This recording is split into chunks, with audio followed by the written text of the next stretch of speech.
Hello there guys, welcome back to Younes Talks Football, welcome back to a brand new video. I hope all of you are doing well today. The lights are back to normal. Today we're not in hell, we've come out of it on the cusp. The door is basically just like right there. We can open it again, everything will go red because Chelsea are still in the gutter.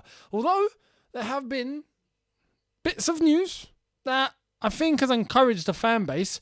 And then there's some other news that we're going to come to towards the end of the video to show us exactly perhaps what is going down within the Chelsea squad right now as the results are going downhill. So, we're going to get to it. Before I do, I want to let you know, don't forget to follow me on the socials, Twitter and Instagram. Links in the description to catch me on there day to day and my thoughts and opinions on the things that I don't talk about on here. So make sure you're following me there. Much appreciated. Hit the subscribe button if you are new on here. And let's get cracking. I didn't see this coming at all. But Joao Felix, or Joao Felix, as if someone wants to butcher the Spanish language, decides to say his name. But Felix, Arsenal were after him, Man United were after him, especially Man United. But Arsenal were rumoured and monitoring his situation at Atletico, the fact that it wasn't looking good, that he wanted out, but there wasn't quite an agreement in terms of how it's going to be done because he's valued so high. He's valued at £88 million. So there's a bit of a problem there in terms of who's actually going to go in for him. But loan deal perhaps. And Arsenal, Man United, loan fees, bit of a saga. All of a sudden, Chelsea come in and boom, it's a done deal. It's a done deal. Yeah. We're going to get to the nitty-gritty in terms of the structure and what have Chelsea actually agreed to here, right? But before we do, I'm going to show you where this is all plummeted from, who has revealed the news, including Fabrizio Romano of the details. But let's start off with where it all started. To be fair, I think it was Duncan Castles of The Sun and David Ornstein, who I'm going to show you here. So here it is. Chelsea reach verbal agreement to sign Joao Felix on loan from Atletico Madrid. The fee is €11 million, below initial Atletico's ask, which I guess is a good thing when you look at it from that perspective. Man United and Arsenal keen. So on the 23-year-old had choice and Chelsea project appealed.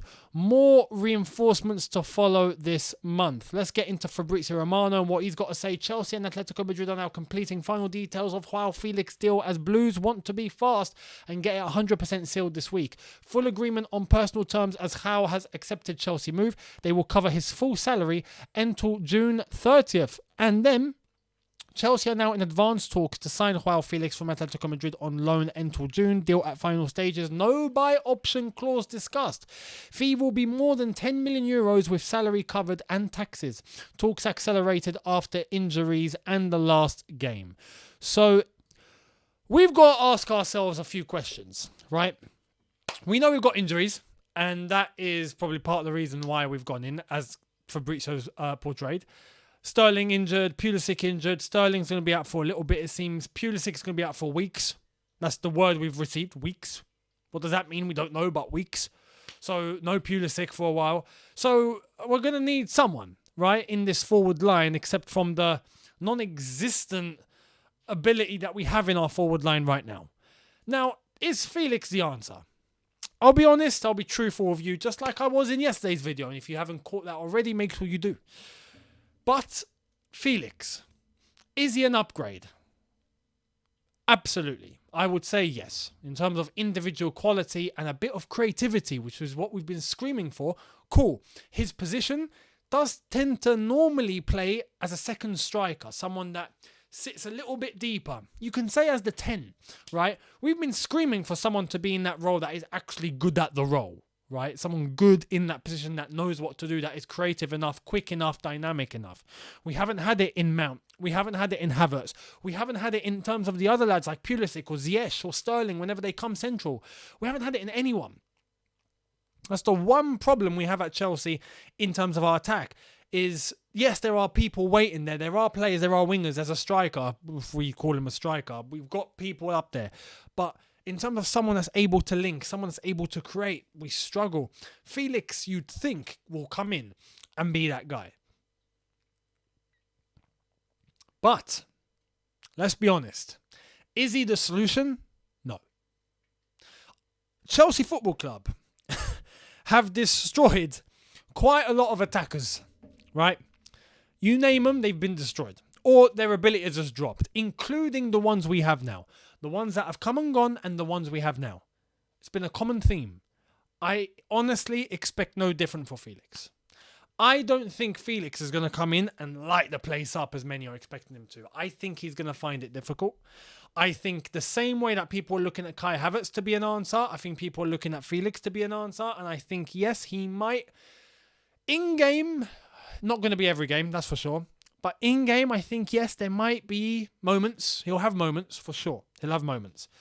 But is he going to be a solution? I don't think so. However, I do want to say however. Chelsea, I feel like, need to be given the opportunity to fix up in the other areas of the pitch that we need to fix in. Because if we do that, I don't think it's just Felix. I think it's the entire attack that probably gets a little bit more to them and a little bit more encouragement. But Felix, I feel like if, for example, he has a dynamic midfielder behind him, protection in a DM, good ability to cover for the absences of a Reece James, for example, that he can link up with on a flank, well, at that point, Felix probably has a little bit of freedom. And if you give him a little bit of freedom, he's probably going to give you class moments. So this is where I'm looking. We need to bolster the key positions in other parts of the pitch first. Not just expect Felix to come in and be the, be all and end all. Now, the other thing about this deal is people are expecting it's either going to be him or Kai Havertz, not both. I agree to an extent. I agree. But that depends how we use Felix. Because right now, we haven't got another striker. We've got Aubameyang and we've got Kai Havertz, right? Is Kai Havertz going to go up front? Is Fofana going to go out on a loan, as being rumoured? Or is he going to stay? Is he good enough right now? These are questions. We don't know. But Havertz, I feel like he's just going to be flung up front. And if he's going to be flung up front, I don't think Felix is going to be flung up front. I think Felix will be put as a person just behind the striker, or he'll be put on one of the wide areas of the front three. Probably the right. Which means that if you're looking from that perspective, Hakim Ziyech is probably not going to get a game. If you're looking in terms of players that are going to be in an attacking role, whether it's going to be a Mount, whether it's going to be a Gallagher, whether it's going to be whoever, maybe he replaces one of them. Although I doubt it. So I do think there's going to be a way for all the players that we currently have to play, and Felix. Probably Ziyech will probably go the other way if I'm having to guess, because I think Felix will probably be thrown on the right-hand side. That's my prediction. We'll see. Now, in terms of the finances, the deal, this is where I'm a little bit confused. Atletico wanted more in terms of a loan deal. We've managed to convince them to have less. So I guess that's a start. But no option to buy. So we're getting this guy. We're giving Atletico Madrid 11 million euros for 6 months, up until June. And then he goes back. Does that... The one message I get from that is that we are absolutely minted for money. And we can throw money out the window. If that's the case, why did we not trigger Enzo Fernandez's release clause?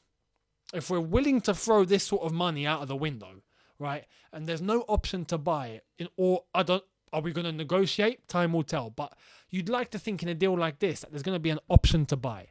Even an obligation to buy it. If that's even discussed, we would have heard about it and we would have heard that was discussed. It wasn't. So this is where it's all a little bit confusing in terms of the structure of this deal. You can understand why Arsenal and Man United didn't commit. Because to throw that sort of money out is a little bit of a risk. Now, I will say one thing. This could work out if something happens to another player that's currently not at Chelsea Football Club. You're probably thinking, what? Lukaku. We've forgotten about him. He is still a Chelsea player. If Inter decide, because let's be real, he's not playing well at Inter right now. I've watched him. It's the same. Lukaku's not gotten better.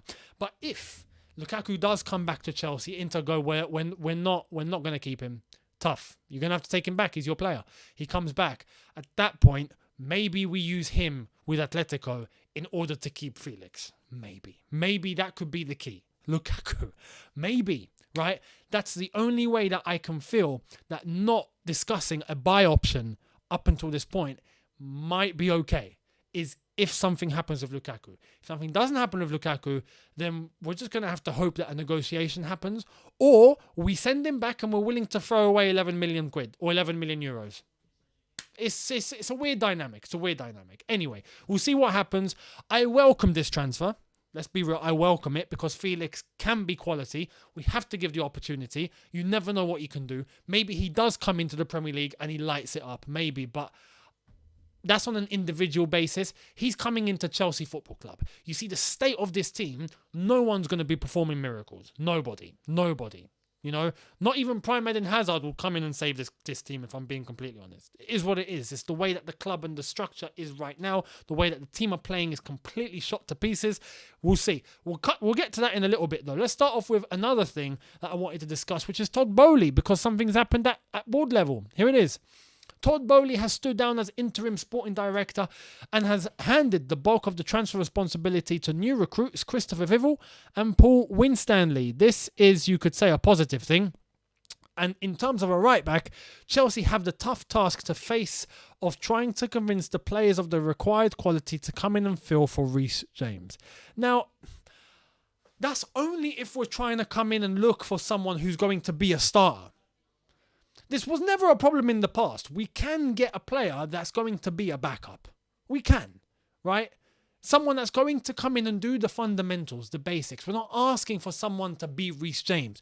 We're asking for someone to come in and provide a level of competition and someone who can do the basics. Someone that can do what's asked of them on a match-by-match basis. You come in for Reece James, for example. Listen, we're going to need you to bomb forward. We're going to need you to be stuck in. We're going to need you to come back and be in position in time and defend. We're going to need you to do those things and just keep working, right? We had that before. You know, do you remember when we had a Glenn Johnson, for example? He wasn't expected to be the guy, but he was. And then we got Paulo Ferreira. We had Paulo Ferreira. You remember? Bosingwa. You know, there were players that would come in and be content with having to fight for their place against another player. Now it's a case of having to just hand everything to a player and convince them the moment they sign or before they sign, oh, I have to be playing. Like, no, mate, that's not how it works, yeah? Show me what you got. We think you're good enough. We want to sign you. Then prove yourself. We've forgotten that fundamental rule. And that seems to apply everywhere, not just in football. Nowadays, everyone wants the bare minimum. You know, everyone wants to have a level of security. Like, no, prove yourself. Show me what you're worth. People forgotten to work. Anyway, that is what I think in terms of the whole right-back situation. We'll see, because we've not actually been linked with anybody in terms of the right-back situation. And that's urgent. We need to get someone in. We cannot remain with Aspie. We can't. It cannot be done. It cannot be done. Anyway. But in terms of handing the power over, as Todd Boehly has, to Christopher Vivel and Paul Winstanley, the new recruits, as the interim sporting director, I fully welcome this. You know, give it to the people that have footballing knowledge. They are meant to be sporting director, cool. Although I'm guessing this isn't the final appointment, because we still have not recruited an actual sporting director. These are technical directors. We've not actually recruited a sporting director yet, or a director of football. That's meant to be coming at some point soon. We don't know when. So I welcome the fact that he's handed that responsibility over. Cool, let's wait and see what happens. But we do need to get someone into that role permanently. So it is what it is. Let me know your thoughts on that piece of news. As I said, I welcome it, and we'll see how we do in the January window. Now, there's this piece of news to end the video on, which is going to explain a little bit. Sammy Mockbell of the Daily Mail and Matt Hughes of the Daily Mail have come and give us a little bit of an exclusive. This is a little bit chaotic in the Chelsea dressing room. Here it is.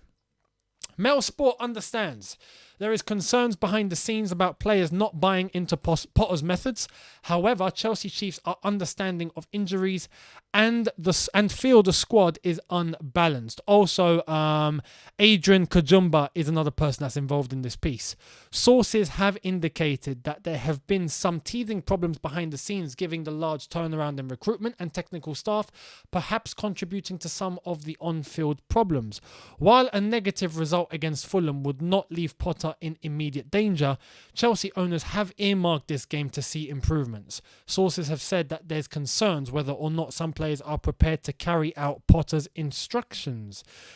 I'm not surprised. It's clear as day. It's annoying to read this sort of thing. It is. It's annoying. I hate it. I don't like it. But it's not a surprise. It's clear when you see Chelsea play the body language is completely negative. On the bench, on the pitch, everywhere. It's negative. Everyone gives up. Everyone's down. Everyone's loud.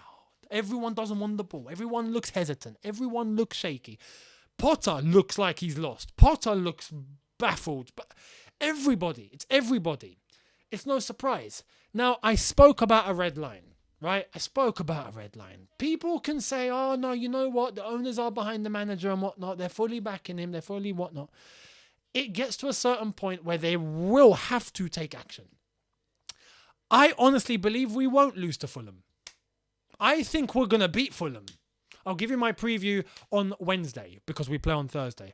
I reckon we'll get a result against Fulham. I reckon we might even get a result against Palace. And that will buy time, and that will buy, in terms of the owners believing in the fact that this is what's going to carry forward and whatnot. But even then, am I expecting great performances? No. Do I expect us to bottle other results? Yes. It's clear in terms of the body language. That's all you got to see. We've been through this time and time again. You can see the body language of the manager, the body language of the players. There's no communication. It's cut. Something is cut. It's clear that Potter has not got a hold on this dressing room. He does not have control, and he's not showing the authority. This is my problem. If he has security, job security, 5-year deal, owners backing him, hasn't got to worry no matter what happens. If I had that freedom as a manager, oh my goodness, mate, you are out. You are out. You are rubbish. I'm going to tell you to your face. I don't have to worry. I do not have to worry. We're not seeing that. We're not, and I'm not asking the manager. I'm not asking Potter to just do it for the sake of being animated on the touchline. I'm not here to see a circus. I'm not here to see theatrics. That's not what I'm bothered about. But I'm bothered about showing the players that you have authority. You're in charge. And if you like it, you don't like it. If you like it, you like it. If you don't like it, you don't like it. You know where the door is. That sort of authority is needed at an elite club like Chelsea. It's needed. He didn't have to do that at Brighton because there was never any pressure. Now you're at Chelsea, you have to have a level of that. You can be a nice guy. You can be understanding. But you have to show when it gets tough and the going gets tough like it is now with these results and these performances. You can't be coming out after a game like yesterday. And everyone agrees. Do you agree right now that attitude was poor? You watching this video right now, you agree that yesterday's performance, especially from the senior players, was poor, wasn't it? The attitude was poor. Because as soon as we went a goal down, everyone gave up. No leadership, no nothing. It doesn't help Potter when he comes out after the game and goes, I don't think there was a poor attitude in the senior players. What on earth are you? Am I an idiot? That is how the fans understand it. And that is why there's a lot of growing amount of supporters now worried about Potter's ability as a manager. In game, we're not seeing enough. Out of the game, we're hearing rubbish. And we're not seeing any sort of control or authority being imposed on these players that need it. If not, they're going to get away with murder because these guys do not know what they're doing. Some of them are actually just rubbish and some of them look like they're not actually bothering. You are the one with the control. You have to have some level of control, even if it's a little bit. I understand if you have 4, 5, 6 players that are playing dodgy, but the others are doing what they're meant to do. You have some sort of hold on the dressing room. You can start filtering the bad apples out. But when everybody goes down, mate, you've lost it. See you later. You've lost it.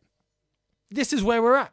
And this is why I feel like, yes, the Fulham result wouldn't have an immediate danger on Potter's job, but if Palace doesn't go well, if something else doesn't go well after, we've got to play Liverpool and Tottenham. If it keeps going down, believe me, the trigger will be pulled. No matter who you are, the trigger will be pulled. But this is evident. There is clearly issues within the dressing room. There is clearly issues within the team. It's obvious.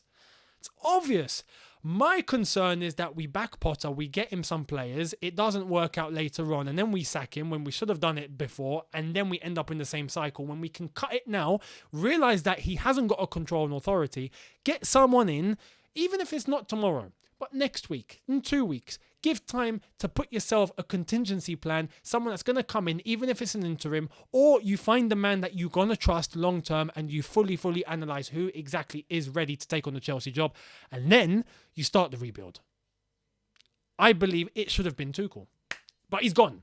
There's no going back. Some people are saying go back in for Tuchel. Forget it. It's not going to happen. It's stupid. It's stupid business to do that. Let's be honest. It's dumb. You cannot be going back to the manager you just sacked. You look like an idiot. Todd Bowley's not going to do that. But there are others.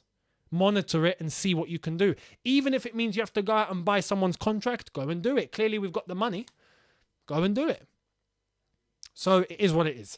I'm going to show you one last little bit of this is from that same piece. This is from Sam Mockbell saying the story on Chelsea and Potter. Potter retains immediate support. Concerns some players not buying into his philosophy. Behind the scenes recruitment upheaval. Concerns over landing priority targets. So it's a complete mix and mash up of a mess. And yeah, concerns some players are not buying into his philosophy. With that one point alone, I really can't blame some of these players. Explain his philosophy. Someone explain it. We're not seeing it. We don't know what it is. We don't know what it is. What is it that we do? What is it? How is it that we play? We don't know. So, is what it is. Let me know your thoughts for all of this that I've discussed today in the comment section below. Much appreciated. And I will be back with you tomorrow for a brand new video. We'll see what is going to be popping, and I will see all of you there. Thank you all so much for watching. Hit the subscribe button if you want to. Hit the notification bell to be notified once I've uploaded. Smash the like button if you have enjoyed this, and I will see you tomorrow. In a bit, people. See you then. Take care and peace.